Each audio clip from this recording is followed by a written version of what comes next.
តោះបងអូនរៀនបត់មេអំបៅស្អាតមុនដំបូងយើងកាត់ក្តារជារាងការ៉េសិនទៅមកទៀតយើងបត់វាជា2ឲ្យចេញជារាងត្រីកោណមួយទៅមកទៀតយើងបត់ម្ខាងទៀតឲ្យដូចគ្នាហើយទៅមកទៀតយើងក៏ចាប់ផ្ដើមបត់ជ្រុងវាឲ្យតូចល្មមទៅឆ្វេងម្ដងទៅស្ដាំម្ដងទៅមុខម្ដងទៅក្រោយបត់របៀបនេះរហូតតែដល់ខាងចុងម្ខាងទៀត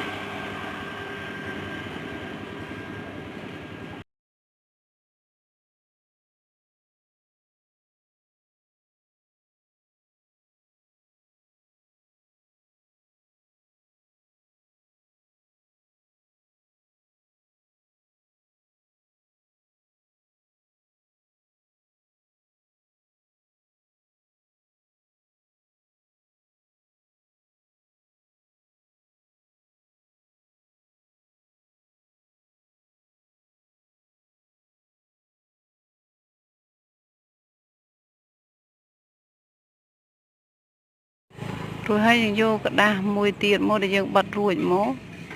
យកមកគូបគ្នាយកមកដាក់គូបគ្នារួចហើយយើងចងវាឥឡូវយើងយកកស៊ូចងសក់មកចងហើយខ្ញុំកាត់กระดาษពើទឹកក្រូចដើម្បីធ្វើជាព្រុយរបស់មេអំបៅ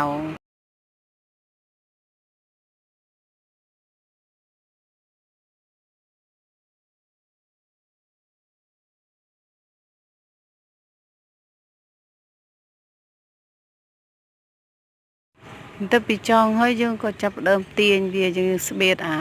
ក្តារពើបៃតងនោះដើម្បីคล้ายទៅជាព្រុយមេអំបៅហើយយើងទាញស្លឹកវាឲ្យធំមក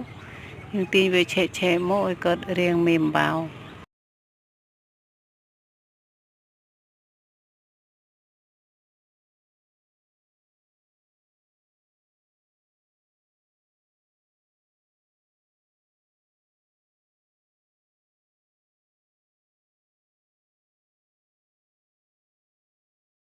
ទៅពីកើតរាងមេអំបៅហើយយកកន្ត្រៃមកកាត់អាសន្លឹកខាងក្រោមឲ្យរាងមូលកាត់វាកុំឲ្យវាស្រួយដូចគ្នា